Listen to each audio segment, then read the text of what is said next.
I want to talk a little bit more about strategies that we've used as testimony. There's so much, Teresa asked me to weave my testimony in, and I get so excited I forget about my own, but my own is all interwoven in with God's story.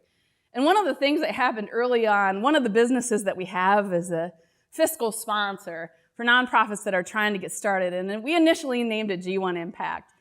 Natalie and I started it with another attorney, and we started it. It was the idea of the three of us to get this going for the community of Detroit. Well, several years into it, this attorney was starting to ask us to do things that were not, that were against what Natalie and I would stand for as biblical servants. Fighting's starting to happen. Pretty ugly conversations are starting to happen. We're getting sent emails that are inappropriate. So we're reading the Bible and the Old Testament. I love the Old Testament. I think the Old Testament is full of business strategies. And God brings me to the story of Abraham and Lot, where they're fighting over the land.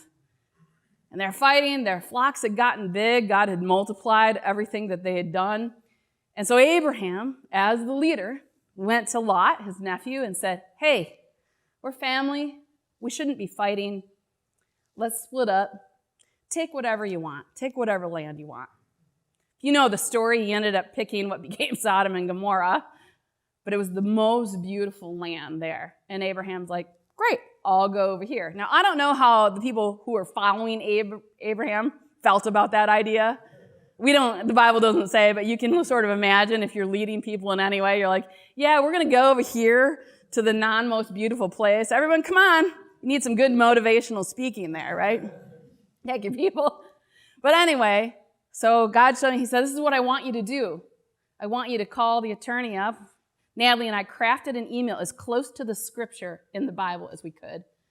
"Hey, we were friends. We're fighting now. We think we should split up. Take this organization or take the $500 back that we all seeded it with. What do you want to do?" "I don't want this organization." She flailed back at us. And we said, but we were willing to give up the most beautiful thing that we had all had a vision on, right? She didn't want it. She walked away. And since then, so we got the organization. But we used it and it stopped it because she was threatening us with all kinds of things as an attorney. We're like, well, we're going to use the Bible because that's the supreme law, right? And settle this right now because we have the authority to do it, right?